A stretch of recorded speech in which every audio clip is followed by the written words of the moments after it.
back. You're watching Overdrive, and it's time now for us to answer your queries on Auto Selector. Sirish Chandan joins us as always. Hi Sirish, let me first begin by asking you, what's with all the goodies stacked on your table?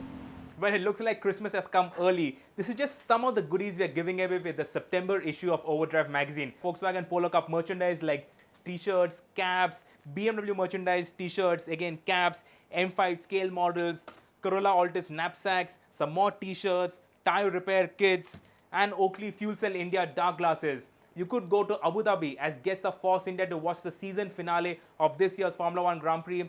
Or you could go to Silverstone to the Porsche Driving Center and learn to drift a Porsche 911.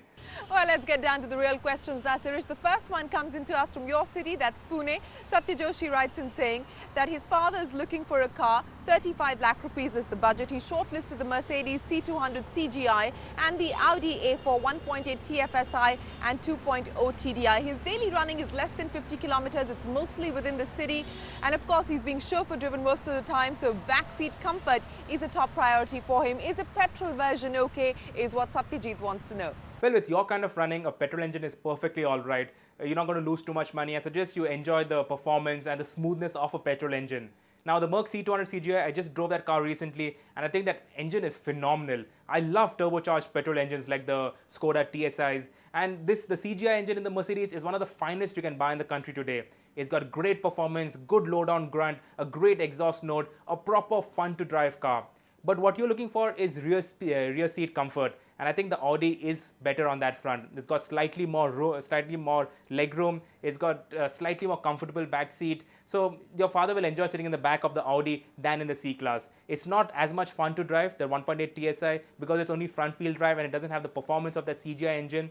Whereas the C-Class has got more power, it's got rear-wheel drive, so it is more fun to drive. But for your priorities, the Audi A4 is slightly better car. All right, our next question, and this one is a biking question. It comes in from Gujarat. Manan Tarantia writes in saying he wants to buy a bike ranging between 60 to 75,000 rupees. He's confused, and he shortlisted the Honda Unicorn Dazzler, the Suzuki GS150R, the Hero Honda Hunk, and the TVS Apache RTR 160. His priorities are stability, reliability, performance, comfort, and smoothness. He's leaning towards the Suzuki GS150R, but wants your advice, Sirish. What would you say?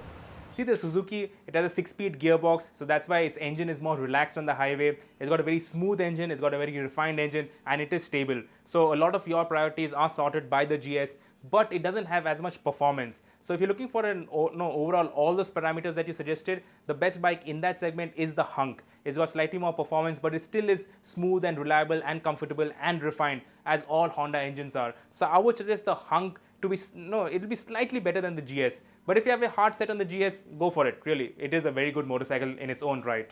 Well, we're back to cars for our third question, Sirish. This one comes into us from Sri Charan. He writes in saying, I read your anniversary issue and it was amazing. Thanks very much, Sri.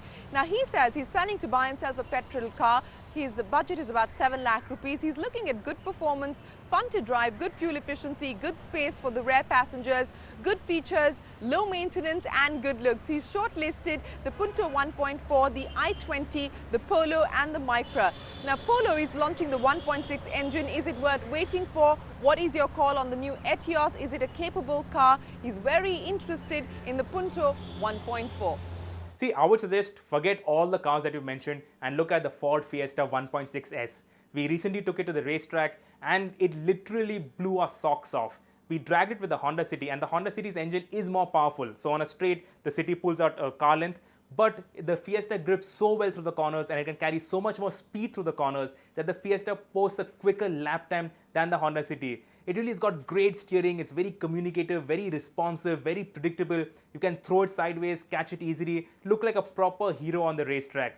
And I think in that dazzling blue color with the body kit and everything, it also looks really good. So that is my pick if you are a driving enthusiast. Now, as for the other cars, see the Polo 1.6, it will of course be the hottest hot hatch because it has the biggest engine. Now, it is not cheap because it doesn't qualify for those excise tax breaks, but I've driven that engine in the Vento, not in the Polo, and it doesn't have that zing to it. It is a sensible engine. So if you're still looking for a fun to drive car, the Fiesta 1.6S gets my vote.